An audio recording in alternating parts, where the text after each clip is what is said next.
25 साल का दानिश अपने उत्तर प्रदेश के गांव से दिल्ली अपनी नई जॉब के लिए आया था और वो गाजियाबाद में एक छोटे से किराए के कमरे में अकेला रहता था।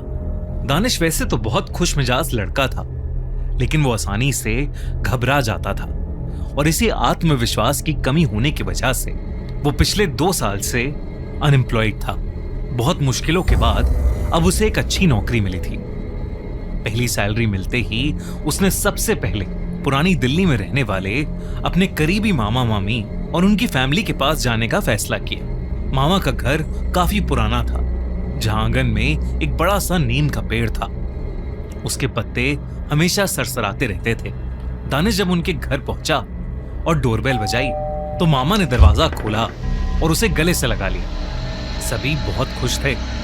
बातों बातों में दोपहर हो गई। गर्मी बहुत ज्यादा थी, तो दानिश ने सोचा कि पहली सैलरी मिली है तो क्यों ना सबके लिए वैसा ही सुकून देने वाला रूअफ़ज़ा शरबत लेकर आया जाए जैसे मामा उसे बचपन में पिलाते थे। मामा ने मना किया कि धूप तेज है, पर दानिश नहीं माना और वॉलेट जेब में डालकर निकल पड़ा। दानिश सीधा पुरानी दिल्ली की तंग गलियों वाले बाजार की तरफ गया।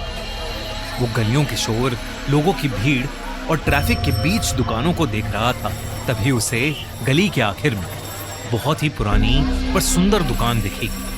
उस दुकान के अंदर कांच के बड़े बड़े जादुई लगने वाले मर्तबान जार्स रखे थे, जिसमें गहरे लाल रंग का एक बेहद मर्तबानों पर पड़ रही थी। तो वो लाल शरबत धूप में किसी कीमती रूबी की तरह चमक रहा था। दुकान से ताजे गुलाबों और सदाबहार फूलों की इतनी प्यारी खुशबू आ रही थी कि दानिश का वहां से जाने का मन ही नहीं कर रहा था। दुकान के काउंटर पर एक अजीब सा आदमी बैठा था। उसके बाल और लंबी दाढ़ी बर्फ जैसे सफेद थे और चेहरे पर एक अजीब सी मुस्कान थी, एक डरा देने वाली मुस्कान। वो आदमी अपने आप ही बोल पड़ा, दानिश मियां शरबत पिएंगे?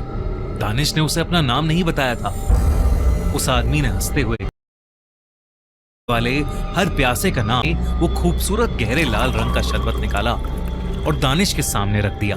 उसने बताया कि ये उसका स्पेशल शरबते रूह है। गुलाबों और फूलों की महक से दानिश का दिमाग तरोताजा हो गया।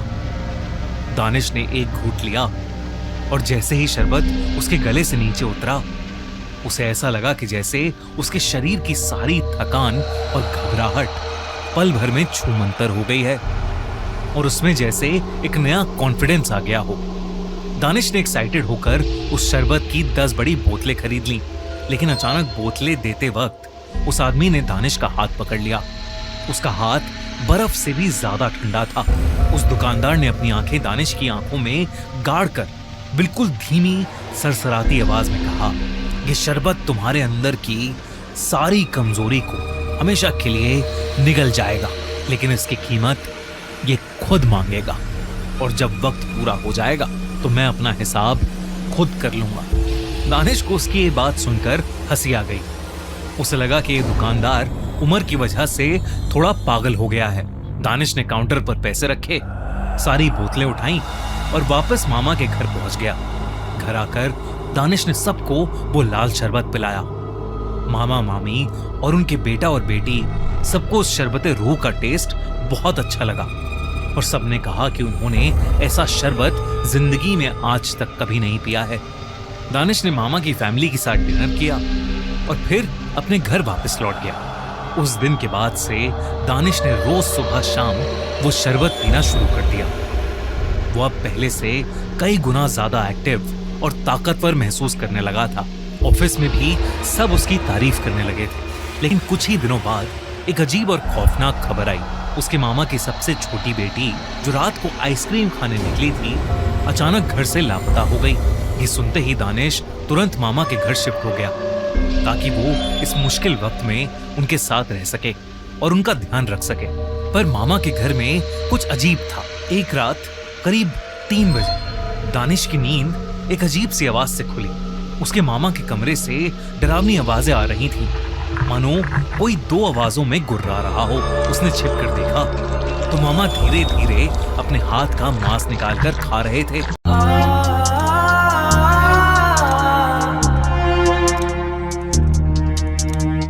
कमरे में खामोशी का साया है, रूह मेरी हवा में घुल गई, धुंध में लिपटे हैं लम्हे खुल गई।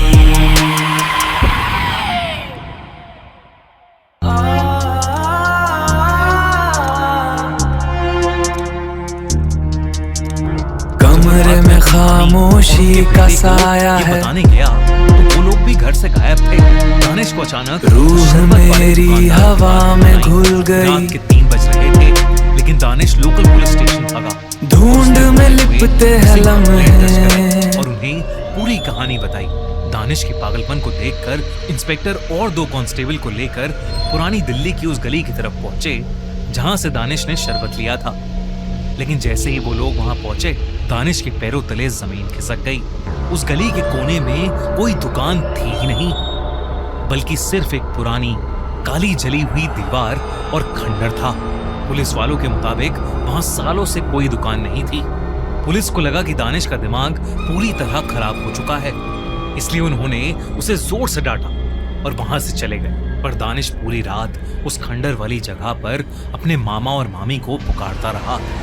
वो वहां जमीन पर अपना सर पटक कर रो रहा था और अपने परिवार वालों की जान की भीख मांग रहा था। तभी आसपास की हवा बिल्कुल बर्फ जैसी ठंडी हो गई और खंडर के बीच में से काले धुएं के साथ वही सफेद बाल वाला आदमी निकल कर आया, जिसके बदन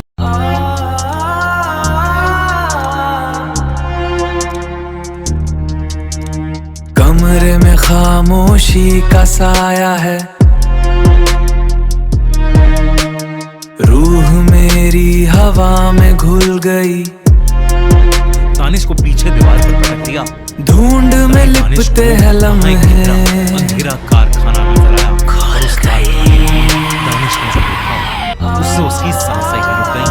उस अंधेरे में उसके मामा और मामी और उनके बच्चे मरे हुए पड़े थे। कमरे में खामोशी का साया है, उनकी रगों से खून धीरे धीरे निकलकर एक बड़े से रूह मेरी हवा में घुल गई, वो सफेद बाल वाला बूढ़ा आदमी बोला, ये शरबतें धुंध में लिपटे हैं लम्हे और उसे पीने वाले की सारी दिक्कतें दूर हो जाती हैं। लेकिन ये कीमत मांगता है, इंसान की रूह मांगता है। ये सुनते ही अचानक दानिश की आंखों के सामने सब धुंधला होने लगा और उसे चक्कर आने लगे। दानिश की जब आंख खुली तो वो एक बोतल में बंद था और उसके सामने वही सफेद बाल और दाढ़ी वाला आदमी था जो अब उसे बहुत बड़ा लग रहा था। उसके आसपास उसके मामा और मामी और उनके बच्चे सब बोतलों में बंद थे। उस आदमी ने दानिश और उसके परिवार वालों की रूह शरबते रूह के लिए हमेशा हमेशा कैद कर ली थी। अगले दिन जब सुबह हुई तो उस गली के कोने में भीड़ इकट्ठा थी। वहां 5 लाशें पड़ी थी। सबका खून बिल्कुल सूख चुका था और किसी भी बॉडी की आंखें नहीं थी। वो लाशें किसी और की नहीं, दानिश और उसके परिवार वालों की थी। इस इंसिडेंट के बाद जब पुलिस ने छानबीन की तो उन्हें पता चला कि करीब 100 साल पहले उस गली में एक हकीम की दुकान थी जो लोगों के खून से एक गुलाब का शरबत बनाता था और उसे पीते ही इंसान की सारी दिक्कतें कुछ टाइम के लिए खत्म हो जाती थी। लेकिन फिर वो इंसान कुछ टाइम बाद अपने आप ही मर जाता था। सब लोग उस हकीम से डरने लगे थे क्योंकि 2-3 लोगों ने उसके कारखाने में छोटी छोटी बोतलों में गायब हुए लोगों को बंद हुआ देखा था। एक दिन गुस्से में आकर उस इलाके के लोगों ने उसे उसकी दुकान समेत जलाकर मार डाला। सब कुछ जलकर खंडर बन गया, पर बस एक दीवार बाकी रह गई थी। तब से वहां कई तांत्रिक लोगों ने कई किस्म के धागे और ताबीज बांधे हुए थे जो हाल ही में खुल गए थे। इस हादसे के बाद दोबारा उस जगह की झाड़ फूक हुई और उसे फिर से धागों और ताबीजों से बांध दिया गया।